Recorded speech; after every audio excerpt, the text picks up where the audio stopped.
नमस्कार प्यारे विद्यार्थियों।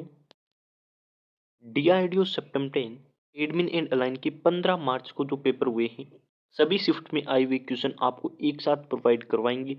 फर्स्ट शिफ्ट, सेकंड शिफ्ट और थर्ड शिफ्ट जितने क्वेश्चन हमें पता चले हैं आपको प्रोवाइड करवाने की कोशिश करेंगे। साथ में उनका आंसर बताएंगे और एनालिसिस करेंगे कि किस प्रकार से पेपर बन रहा है, क्या स्ट्रेटेजी है, आपको किस तरीके का अब स्टेप फॉलो करना चाहिए ताकि आपके भी अच्छे मार्क्स बन सके। चलिए शुरुआत करते हैं। रिक्वेस्ट है, चैनल पर पहली बार आए हैं तो इसे सब्सक्राइब कर लीजिए और वीडियो को लाइक जरूर करें। अपने फ्रेंड सर्कल में शेयर कर दीजिए, आप कहाँ न कहाँ जुड़े होंगे। तो पहले हम शुरुआत कर लेते हैं। फर्स्ट शिफ्ट पेपर 15 मार्च 2023 कल का ही पेपर है और पेपर सॉल्यूशन जरूरी है क्योंकि यदि आप देखें चाहे ना देखें, आगे जब वैकेंसी आएगी तो बच्चों के लिए एक कंटेंट होगा 15 मार्च का। यदि पेपर देखना चाहेगा तो वो देख लेगा। आपने कहीं और से देख लिया तो कोई बात नहीं, स्किप कर सकते हैं। या फिर कुछ क्वेश्चन हमने नए डाले हैं, यानी कि हमने वेट किया है, वीडियो लेट बनाया है, तो कुछ क्वेश्चन हमारे पास नए आए होंगे तो वो भी हम आपको प्रोवाइड करवा रहे हैं। अब देखिए क्वेश्चन नंबर 1 आपकी स्क्रीन पर है कि आवर्त सारणी में गैसों की कुल संख्या कितनी होती है। अब आपको पता है गैसें 11 होती है, आर्गन, हीलियम, इस प्रकार से। तो आपने सभी गैसें याद कर रखी होगी, लेकिन ये क्वेश्चन मैं पूरी गारंटी के साथ कहता हूँ कि मैंने नहीं करवाया, क्योंकि मैंने जनरल साइंस का एक भी क्वेश्चन आपको नहीं करवाया है। कंप्यूटर का पार्ट एक कल अपलोड किया है, अब जनरल साइंस के भी इम्पोर्टेंट क्वेश्चन आपको प्रोवाइड करवाऊंगा। एक पार्ट जनरल साइंस का एक पार्ट आज ही अपलोड कर दूंगा, आप उसे जरूर देख लीजिए। पुराने पेपर में यानी 2022-23 के पेपर में पूछे गए सारे क्वेश्चन आपको एक साथ मिल जाएंगे। ये क्वेश्चन भी याद कर लीजिए, हो सके तो गैसों के नाम भी याद करें यदि आपका पेपर बहुत लेट है, यानी कि 20 तारीख तक है। तो आगे पूछा गया है पृथ्वी दिवस, और ये क्वेश्चन मैं कहूँगा मैंने बहुत बार करवा रखा है। यदि आपने मेरी यूट्यूब पर नहीं देखा है या फिर आप इस वीडियो के कमेंट में करते हैं कि जो भी क्वेश्चन आए आपकी क्लास से एक भी नहीं आए हैं, तो इसका मतलब आपने क्लासेज अटेंड ही नहीं की है। बात तो ये है कि आपने क्लासेज अटेंड ही नहीं की है। पृथ्वी दिवस का मैंने एक जनरल अवेयरनेस का वीडियो अपलोड किया था 20 क्वेश्चन का, उसमें करवा दिया था।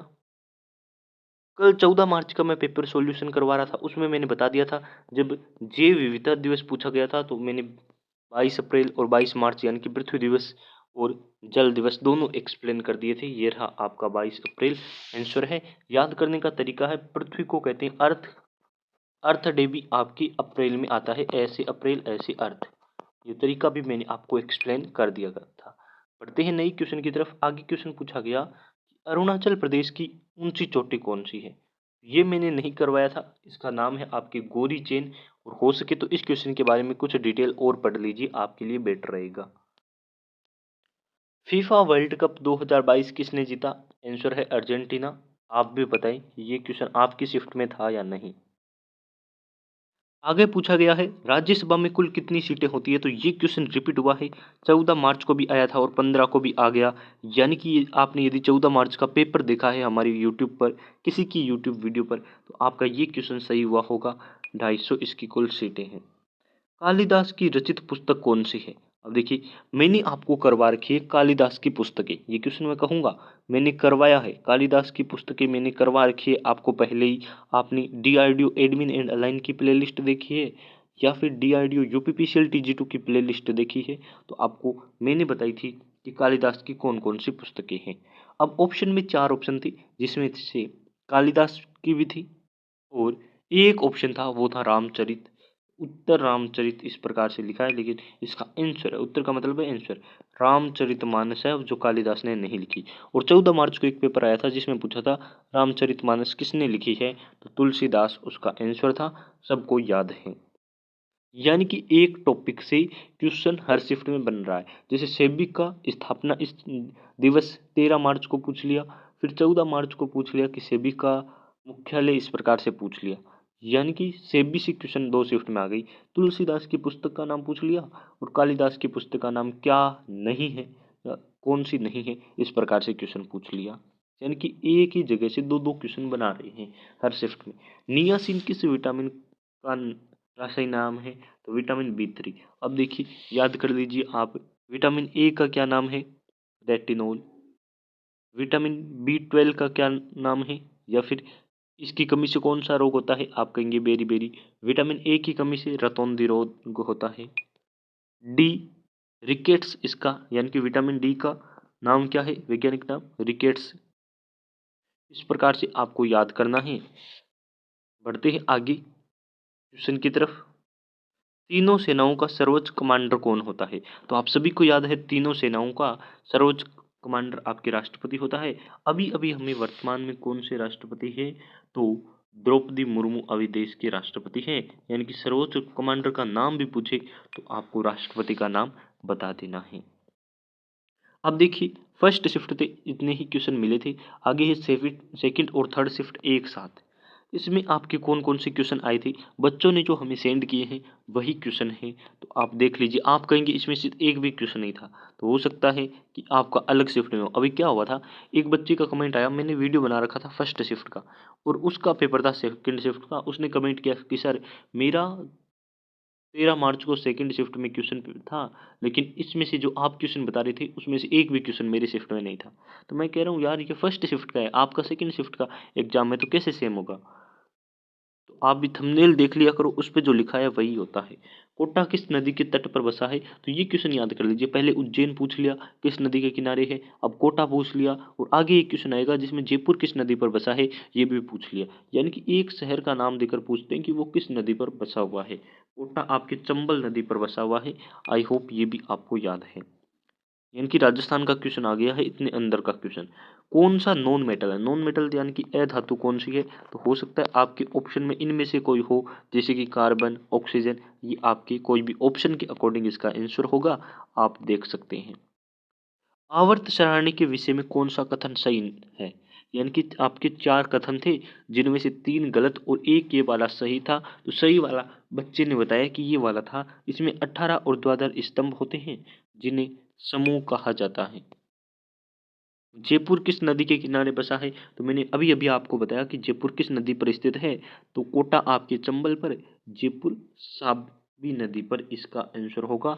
यानी कि आपको एक शहर का नाम देकर पूछ रहा है कि वो किस जगह पर बसा हुआ है या किस नदी के किनारे बसा हुआ है। कॉमनवेल्थ गेम्स 2022 में बैडमिंटन में गोल्ड मेडल जीतने वाला तो लक्ष्य सेन, याद कर लेना है। ये तो वेरी इंपॉर्टेंट क्वेश्चन है। ज्ञानपीठ पुरस्कार किस क्षेत्र में दिया जाता है? साहित्य के क्षेत्र में। और हिंदी साहित्य के क्षेत्र में अभी किसे दिया गया है वो आप बताइए कमेंट करके। और अभी कौन से नंबर के दिए गए हैं ये भी आपको बताना है। मेगिनाट रेखा किन 2 देशों के मध्य से जाती है? जर्मनी और फ्रांस है। मेगिन इसकी मेगिनाट रेखा के बारे में कुछ और जानकारी आप इंटरनेट से ले सके तो अच्छा होगा आपके लिए। विश्व मानक दिवस कब मनाया जाता है? वेरी इंपॉर्टेंट क्वेश्चन पूछा है। मानक दिवस मैंने ये नहीं करवाया था, 14 अक्टूबर है। यानी कि मैंने इंपॉर्टेंट दिवस और करवाए थे, लेकिन वही क्वेश्चन करवाए थे जो 2022 और 23 के एग्जाम में पूछे गए थे। यानी कि वही इंपॉर्टेंट दिवस मैंने आपको हर बार करवाए थे, लेकिन इन्होंने एक अलग क्वेश्चन पूछा है। तो आगे से जब भी किसी एग्जाम के लिए क्लास लगाएंगे तो ये क्वेश्चन मैं करवाऊंगा। विश्व मानक दिवस कब मनाया जाता है? आपको अब कुछ एक दो दिवस और बता दूं ताकि आपके पूछे जा सके। पहले तो आपको शुरुआत में जनवरी से शुरुआत करते हैं, तो 9 जनवरी को प्रवासी भारतीय दिवस। फिर आपसे पूछा जाता है 12 जनवरी को कौन सा दिवस होता है? आप बताएंगे युवा दिवस, राष्ट्रीय युवा दिवस। फिर आप बताएंगे कि 24 को बालिका दिवस। फिर आपके 23 जनवरी को पराक्रम दिवस। फिर आ जाती है आपकी फरवरी, और फरवरी में क्या होता है? 28 फरवरी को कौन सा दिवस? विश्व विज्ञान दिवस। फिर आपके मार्च, 8 मार्च अंतर्राष्ट्रीय महिला दिवस। फिर आपकी अप्रैल, अप्रैल में आपको क्या ध्यान रखना है? 22 अप्रैल पृथ्वी दिवस। फिर आ जाती है आपके अप्रैल, 22 मार्च को एक और जल दिवस भी याद कर लीजिए, 22 मार्च को जल दिवस। मार्च में 2 दिवस याद कर लेने हैं, 22 मार्च को जल दिवस और 8 मार्च को अंतर्राष्ट्रीय महिला दिवस। इंपॉर्टेंट दिवस मैं एक बार रिवाइज करवा रहा हूँ, आप देख लीजिए, सुन लीजिए, हो सकता है आपके एग्जाम में आ जाए। अप्रैल के बाद आ गई आपकी मई, तो मई का भी आप 22 मई याद कर लीजिए, जैव विविधता दिवस। फिर आप मई के बाद जून देखिए, 5 जून विश्व पर्यावरण दिवस, 8 जून विश्व महासागर दिवस। और उसके बाद क्या होगा आपकी मंथली जब रिवाइज करते हैं तो 8 जून। और फिर 21 जून, बताइए आप कौन सा दिवस होता है 21 जून को? अंतर्राष्ट्रीय योगा दिवस होता है ना। उसके बाद जुलाई आ जाती है, और अगस्त, ये इंपॉर्टेंट डेज आप जरूर पढ़ लीजिए। तंबाकू निषेध डे, और ये आपसे पूछे जा सकते हैं। 1 दिसंबर को कौन सा दिवस होता है, ये मैंने आपसे पूछा था, आपने कमेंट नहीं किया है। आज फिर से पूछ रहा हूँ, ये एग्जाम में आ सकता है क्योंकि दिसंबर का एक क्वेश्चन हर शिफ्ट में आ रहा है, तो आपके भी आ सकता है। हॉकी विश्व कप कहाँ हुआ था? हॉकी विश्व कप देखिए, पूरा आंसर यहाँ लिखा हुआ है। भुवनेश्वर के कलिंगा स्टेडियम और राउरकेला के बिज्जू पट्टनायक हॉकी स्टेडियम में हॉकी कप का आयोजन किया गया था। तो ये आपको लिखा हुआ मिल जाएगा, तो आपको वही आंसर करना है। जयपुर किस नदी के किनारे बसा हुआ है? साबी नदी, ये पहले भी हो चुका है, फिर से रिपीट हो गया। लक्ष्य सेन वाला रिपीट हो गया, ये रिपीट हो रहे हैं क्वेश्चन, है ना। ये देखिए, ये नया क्वेश्चन है। क्वेश्चन क्या है कि जाट जटिन कहाँ का नृत्य है, यानी कि नृत्य से एक क्वेश्चन आ रहा है, लेकिन थोड़ा टफ लेवल का। जाट जटिन नृत्य कहाँ का है? बिहार का नृत्य है। अब आपसे और क्वेश्चन पूछे जा सकते हैं, जैसे तमिलनाडु का नृत्य पूछा जा सकता है, केरल का पूछा जा सकता है, त्योहार पूछे जा सकते हैं, तो ये आपको ध्यान रखने हैं। राष्ट्रीय पर्यटक दिवस 25 जनवरी, ये देखिए जनवरी का क्वेश्चन तो आया है, लेकिन थोड़ा टफ लेवल का। एक और याद कर लीजिए, 25 जनवरी में, 25 जनवरी को कौन सा होता है? मतदाता दिवस। और अभी चुनाव आयुक्त कौन है, वो भी आप कमेंट करके जरूर बता दीजिए। पश्चिमी नौसेना का मुख्यालय कहाँ है? तो ये पश्चिमी का मुख्यालय आपके मुंबई को रखा गया है। कौन शरीर को ऊर्जा देता है? तो कार्बोहाइड्रेट। यानी कि आप कह सकते हैं जनरल साइंस के भी क्वेश्चन बराबर लेवल के आ रहे हैं, थोड़े बहुत तो क्वेश्चन देखने को मिल रहे हैं। कांची का कैलाश मंदिर किसने बनवाया था? ये क्वेश्चन मैंने करवा रखा है, मैं पूरी गारंटी से कहता हूँ। कैलाश मंदिर, एलोरा मंदिर, कोणार्क सूर्य मंदिर, ये सारे मंदिर 3-4 है इंपॉर्टेंट, जो एग्जाम में बार बार आते हैं, वो मैंने करवा रखे हैं। नरसिंह देव, आपके नरसिंह वर्मन सेकंड ने बनवाया है कांची का कैलाश मंदिर, यानी कि ये मंदिर मैंने करवा रखे हैं, ये क्रेडिट मुझे जाता है। आगे देखिए, सीबीआई का स्थापना वर्ष, एक स्थापना वर्ष सबका पूछा जाता है, जैसे सीबीआई का पूछ लिया, सेबी का पूछ लिया, security exchange board of India का पूछ लिया, आरबीआई का पूछ लिया, यानी कि आपकी एक आपसे पूछी जा रही है स्थापना दिवस। तो सेबी का याद कर लीजिए, 1 अप्रैल 1963 को इसका सीबीआई का स्थापना दिवस है। नाबार्ड का मुख्यालय पूछा गया है, मुंबई में है, लेकिन नाबार्ड की आपसे स्थापना पूछी जा सकती है, आप उसे भी जरूर पढ़ लीजिए। विश्व मानवाधिकार दिवस कब मनाया जाता है? तो ये दिसंबर का क्वेश्चन है, और 10 दिसंबर को पूछा है। तो आपसे 1 दिसंबर भी पूछ सकता है, वो 10 दिसंबर के करीब आ गया, तो एक के भी पास आ सकता है। जब कार्बन डाइऑक्साइड को चूने के पानी के साथ गुजारने से उसका रंग क्या हो जाता है? यानी कि आपकी CO2 है, उसमें आप चूने का पानी डालते हैं या दोनों को एक साथ मिलाते हैं, तो पानी का रंग दूधिया हो जाता है। तो ये आपको पता है, क्योंकि ये आपके 8th-9th में आपने पढ़ रखा होगा।